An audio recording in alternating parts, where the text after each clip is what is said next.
वस्त्र ही नहीं है। अब ये शर्मा रही है, सोच रहे हैं हम कैसे बाहर निकले महाराज। और देखा, देखते ही देखते कि एक कदम के वृक्ष पर कन्हैया बैठे हुए दिव्य बांसुरी अर्थात बंसी बजा रहे हैं। और ये सब समझ गए कि सब इसी कन्हैया का किया हुआ। और ये उनसे हाथ जोड़ करके विनती कर रही हैं, अरे लाला, अरे कन्हैया, मेरा वस्त्र मुझको दे दे, नहीं तो मैं बाहर कैसे निकलूंगी। कन्हैया ने कहा, अरे जैसे अंदर स्नान कर रही थी वैसे बाहर निकल आओ। तो गोपिकाओं ने कहा कि अरे बाहर कैसे निकले, बाहर तो तुम लोग खड़े हो और हम निर्वस्त्र हैं, कैसे बाहर निकलेंगे और सभी लोग हमको देखेंगे। तो कन्हैया ने कहा, अरे तुम क्या सोचते हो कि इस जल में कोई नहीं है? अरे इस जल में भी देवता है महाराज। जल के देवता जो वरुण देवता हैं उनका तुम लोगों ने अपमान किया है और इस अपमान की सजा आपको भोगनी पड़ेगी। और महाराज आज भी देखने को मिलता है कि महाराज अयोध्या में हमने देखा कि महाराज विदेश से लोग आते हैं और ऐसे ऐसे वस्त्रों को धारण करते हैं। हमारे संतजन तो उनका स्नान करना ही मुश्किल हो गया है अयोध्या में। अगर सुबह सुबह जल्दी उठ गए, बेचारे 3 बजे उठे, 2 बजे उठे तो जा करके स्नान कर लिए, वहीं अच्छे से स्नान हो पाता है। नहीं तो इतने अभद्र कपड़े पहन करके लोग आते हैं और महाराज उनको पता ही नहीं है कि सरयू जी का प्रभाव क्या है।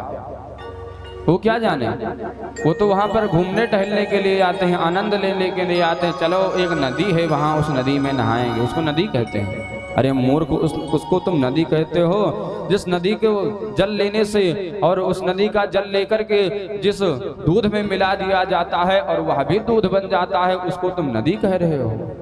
इतने बड़े मूर्ख हो। तुलसी बाबा जी कहते हैं कि महाराज सरयू का प्रभाव क्या है।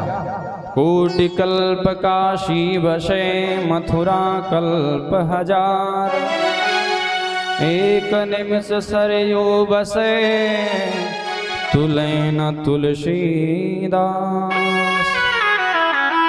बाबा कहते हैं कि कोटि कल्प, कोटि माने करोड़, 1 करोड़ कल्प कहाँ पर? काशी में रहिए,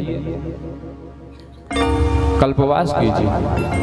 मथुरा कल्प 1000 और 1000 कल्प मथुरा में रहिए। और उसके बाद में आइए हमारे अयोध्या में और जैसे ही अपने पलक को झपकते हैं और उठा लेते हैं, उसी को क्या कहते हैं? निमिष। निमिष अर्थात जो निमिष पटल है वो गिरता है, बंद होता है, उसी को मात्र निमिष के। इतनी देर खाली सरयू जी के पास में रह जाइए तो उसकी तुलना कोई कर ही नहीं सकता।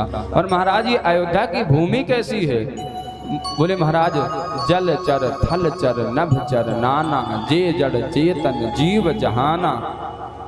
और जो अयोध्या में आ गए तो 4 खान जग जीव अपारा, अवध तजे तनु नहीं संसारा। जो अयोध्या में आ गया, अपने शरीर का परित्याग कर दिया तो पुनः फिर वो गर्भ में आएगा ही नहीं। और शास्त्रों का ऐसा सिद्धांत है महाराज। और हमने पढ़ा है, बोले अयोध्यायाम, अयोध्या में मुक्ति किससे होती है? कहीं भी रह जाइए। और वाराणसी में बोले वाराणस्याम जले मुक्ति, वाराणसी में जो गंगा जी हैं उससे आपकी मुक्ति होगी। लेकिन जो अन्यत्र भी गंगा जी हैं, कहीं भी गंगा जी हैं, उस जल से आपको मुक्ति प्रदान हो जाएगी। बोले गंगायाम जले मुक्ति, वाराणस्याम जले थले। बोले गंगा के जल से मुक्ति होती है और वाराणसी में वाराणस्याम जले थले, स्थल पर अर्थात उस पृथ्वी पर आप निवास कीजिए और आपका शरीर छूट जाए। और या तो वहाँ के जो गंगा जी हैं उनका आचमन कर लीजिए तो भी आपकी मुक्ति हो जाएगी। लेकिन गंगायाम जले मुक्ति, वाराणस्याम जले थले, परंतु जले थले स्थल गते, अयोध्या मोक्षदायिनी। महाराज ये अयोध्या कैसी है? जले थले स्थल गते, जल स्थल और आकाश में जितने भी जीव जंतु हैं, उड़ने वाले, चलने वाले, कीचड़ में रहने वाले, किसी की मृत्यु हो गई तो फिर वो गर्भ में नहीं आएंगे। ऐसी इस अयोध्या की सरयू भूमि की महिमा।